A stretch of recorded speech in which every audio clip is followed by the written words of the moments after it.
merriment, survival for expats in the concrete forest on Friday nights. Hi, welcome back to You Can't Sit With Us, the weekly show where we get wasted. Except for Rama doesn't get wasted and she's going to act like the only adult on the show despite being the youngest. You're like, I kind of don't need to drink. Despite she's the most mature person on the show and she's achieved so much. We were just saying how amazing accomplished you are for such a young person. Yeah. Oh, thank you. I still don't have a job and I'm 23, so I don't think I'm ever gonna have a job. But yeah, so we were talking about the fact that Rama is a professional hippie. A professional hippie. Professional feeder. Yes. So she's feel a lot of feelings. I feel a lot of feelings. Yeah. Are you born in June, perhaps? December. Oh, Sag? Yeah. Okay, so we just got a comment saying hello pretties and hi. Thank you so much. Hello. We were interesting input, low jokers. We love you. It's very thoughtful. Comment saying something interesting, please. Okay. So yeah, we were talking. So Rama is a poet. And you didn't know it. Oh, you did know it because I just said it. Oh. You guys did you go on Reddit? You need to be in on the poetry scene in Hong Kong. Yeah, clearly. I personally, that's just what I was surprised about. I cannot stand poetry, but I really loved your poem. Like, I don't like freestyle rap. She doesn't like anything creative because she doesn't like to be outdone by anybody. I was born into a very suppressed family. We're very repressed. And we don't like to talk about our feelings. And we like to just make jokes about absolutely. My family does that too. Like we show. I'm not allowed to sing or play any instruments. Yeah. You're allowed to do poetry because Cassie says it's okay. Yeah. Okay. Pretty much. Thanks, Cassie. You're welcome. So you want to talk about your poetry, please? About my poetry. Well, I think I only properly started writing poetry like 2 years ago. So I'm part of this collective in Hong Kong, a weekly group, and we call ourselves the Peel Street Poets. We just launched our official Facebook page today, so go like Peel Street Poetry on Facebook. Okay, we'll put it up on our fan page. www.facebook.com/ we do like weekly open mics, so everyone is welcome. Sorry? / Peel Street Poets. Peel Street Poets. Yeah. Well, we'll put it up on the fan page anyway if you guys need to. Actually, I could write it now, but I can't be bothered. Yeah, so I started going there and I would write, and I used to be a really shitty writer, and I've gotten quite a bit better now, I think, just from like being around more writers, and it's definitely one of the most important things in my life. Because I mean, usually like, I'm not logged in. Usually like, I find the worst thing I find about poetry is teen angst poets. And I have some of those. I have a couple of those. I used to teach, and so many of these teen angst poems, and I just go, oh my god, do they not? And I used to, don't get me wrong, I used to write a lot of those. Oh yeah, I think everybody writes those. I thought I was awesome. When I was a teenager, I used to write Simple Plan lyrics and give it to my teacher. I fucking loved Simple Plan when I was in high school. They were like, oh my gosh, they're like, you have so much skill, you have so much to say. I'm like, but I look at it now, right? How do you, as high school teachers, not Google lyrics? But also, like, Simple Plan, I used to love them so much. Now I look at something like Welcome to My Life, and they're like, hey, you don't know what it's like. I'm like, I don't know. Yeah, I really don't know what it's like to be a straight white dude who gets everything. Oh, your life is so hard. Like, how did I ever like you? I don't know what you're French Canadian. That must be so different from being a normal, like, white dude. But please, tell me how difficult your life is. Oh, I don't know. In a developed country, your life. Don't know Simple Plan. I no idea. I liked My Chemical Romance. Yeah, that was my thing. Yeah, but I love Simple Plan. Like for sure. I really got into Panic in the Disco. Panic at the Disco as well when I was in That shows how young you are. That was like I had a huge crush on Brendan Urie. They came out when I was like 18. Which is past like kind of emo Moshe like acceptance age. So I was like Sum 41, Simple Plan, The Used. How do you? I think because Hawthorne Heights, like people like that, like the MySpace era. I went through that in like year 11, so I was like 15, 16. I am so young. No, wow. Yep, you are very young. Stop rubbing it in. I'm gonna be like Dorian Gray. Okay, I'll probably die before you guys. No, don't worry, I'm the prime contender to that role. If there was like a betting stakes, which we could do as like a fan competition. I think that would be like maybe 28 years old. Me, 28? Yeah. I'd be very fucking surprised, to be honest. I mean, I was thinking today what would write my bets. fan page if I died. Like, I'm fucking morbid like that. It's really messed up. Cassie, I remember the time that you took me to XXX. And then you that's took, my favorite and then I place. gave you Fucking love. I saw you guys there that night. Did you? I think so. I That's talked not to what we my friend Apoorva knows you from somewhere, and she's like, I know that girl. She's a YouTube channel. You guys were really fucked up. Oh, yeah. No, yeah. that's Hey, I know you're right. friends with my friend Danny, and like you guys were talking to us, but you were really not that talking was to definitely, us. it was at the pill, that was pill night. That was pill night. I've been to XXX twice. I'm So free. one I time go was there a like poetry every night, weekend. and one night was not. No, I was definitely not I'm there. definitely there the day you guys were really fucked up. No. So Every time. She's like taller, right?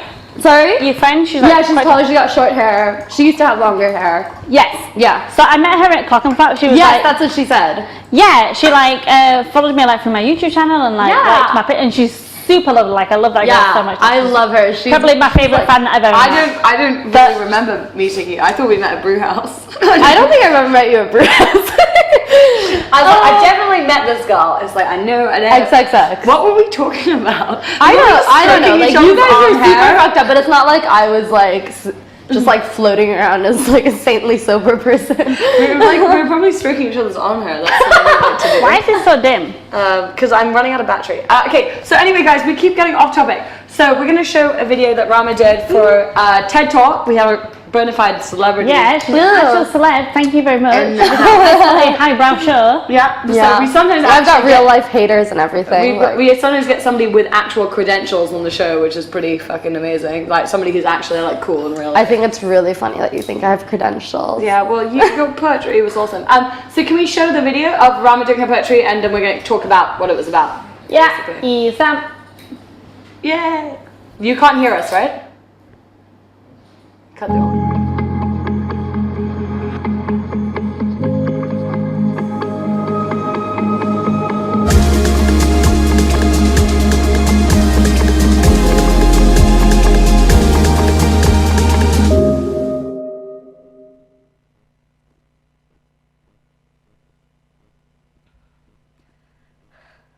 I am ready for the ushering in of the curvy girl era for chubby models on huge billboards and a worldwide celebration of cellulite. We will parade in the streets, and our steps and our dancing will make the earth shake and tremble. Friends will say to each other, "You've gotten fat," with the same admiration that today asks, "How are you so skinny?" There will be campaigns for weight gain, and vanity sizing will mean wearing a size 14 when you are an 8, while Hong Kong's MTR stations proudly display chunky bodies on posters demanding huge amounts of money to become beautiful in the only way that will be permitted. And frat bros will throw parties with signs at the door that read, "No skinny bitches allowed."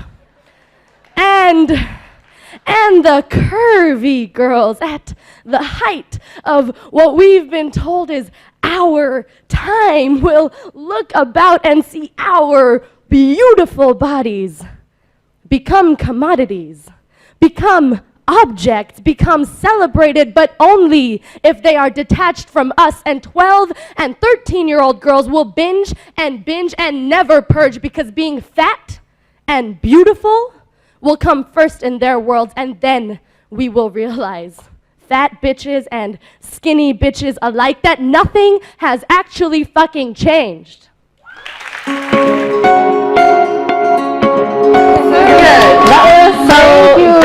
You just the amount of confidence. I think that's also what I was. Thank impressed by you. Yeah. Poised. Yeah. It seems this poem is really controversial, though. Yeah. Yeah, apparently people think that this is glorifying obesity, but they didn't even listen to the end of it, where you are like, it doesn't matter if you are skinny or fat. If you are seen as a woman, you are seen as a commodity and what you look like, and it's actually not about what you are as a person. Yeah, it was definitely less about bodies and more about like mainstream body positivity movements and how they try to like sort of counterbalance the culture of thin by glorifying not thin bodies. But I'm like, as long as we're glorifying bodies, it doesn't matter. Like exactly. And this is actually, so a thing that you guys may not know about me is that I created and founded Body Confidence Week. I did it in 2013, 2014, like 4 times. Wow. Had 15,000 people take part. And That's super cool. it was like quite a big movement. Like we had Megan Tonjes take part. We had, oh my god, I love her. She's so, no way. Megan Tonjes, if you're watching this, you're so great. I love your like underwear thing that you started. What is it called? Booty Revolution. Booty Revolution. I fucking love you. Sorry I forgot your hashtag, but I love you. She won't be watching this. I don't. So yeah, I created that, and she like took part. Like Tess Munster took like one photo of us. Oh my god. Yeah. These are really cool people. Who are you? Ali's quite big on YouTube. Ooh, I need to check out your channel. Alibonga. I definitely need to check out your channel. So I created Body Confidence Week because I was like, the first time I did it, it was just after Christmas, and everyone was like, need to lose this amount of pounds to look good, need to lose this, and I'm like, we don't really need to change our bodies to look good. What we need to do to look good is actually be confident in ourselves and like ourselves. Yeah. Because you can look at like big people, like fat girls or fat guys, and be like, you look great, and the part of the reason is because they're confident and they like themselves. It's actually not to do with the size that they are or like what they look like. It's the persona that they they give out, and it's the way that they perceive themselves. And like, it doesn't matter what size you are, you always especially as a girl. Like, so yeah, I would go a step further and say it doesn't actually matter what you look like. Like, beauty is kind of an industry. Like, they're teaching us that beautiful matters because they want to make money off us. It doesn't fucking matter. Like, it doesn't matter what you look like. Do what you gotta do. And things that they don't teach in like mainstream media is like, fat girls bang hot guys with 6-packs. Like, and that's like, why does that matter? Yeah, like, I don't think that matters. For me, I'm very vain about the way I look. I'm like the first person to admit it. I'm like, and I don't even think I do realize that there is a societal pressure to look good. I just think it's like me. I'm just like, I need to like look a certain way for me, because I mean, I'm really unhappy if I'm. But I guess it probably is a result. This doesn't even occur to me. A lot of stuff is internalized, I think. Because my mother is constantly like, you've gained some weight, or it's either you gain weight or you're too skinny. So it's one of the two. My mom is the worst perpetrator of women on women crime. Like, she's awful, and it's so bad. Yeah. Like, she does actually watch the show, but yeah, you're the worst, mother. Sorry. Like, one of the reasons I created Body Confidence Week is because I wanted a non-fat girl to do it, because I feel like if it's a plus size model, people don't take it seriously. It's seen as like a fat girl problem. Like, oh yeah, celebrate your body if you're over a certain size. Like, fuck the mainstream, fuck the skinny girls, and it's like, you know, only a dog wants a bone. Yeah. Don't be skinny. Nobody wants to bang a coat hanger. I've heard that so many times. Exactly, and it's like, skinny girls are like, some people are born skinny. Some skinny girls don't have a curvature frame, no matter how much they eat, no matter what they do, and it's vice versa with like curvy girls or fat girls or big. You shouldn't demonize any, because people are people. I don't think you can equal the hate that skinny girls get against. The only thing that it's like, where you can't compare it is like, I think our society has fat phobia and it has thin privilege. Yeah. So it's kind of like comparing fat shaming to skinny shaming. Like, they're both kind of bad, but it's like it's like if two people are hitting each other. My friend has this metaphor for like comparing issues of people with privilege to people without. It's like if two people are having a fight and one of them has an axe and one of them doesn't, and then they hit each other and they're like, ouch, that hurts. Like, it probably hurt both of them, but one of them definitely got hurt more. Okay, guys, we're gonna go to commercial break, but we'll come back and we're gonna talk more about what you guys love hearing about is women's issues. Because you guys are all middle-aged men. People don't give a issues. fuck, but we don't give a fuck.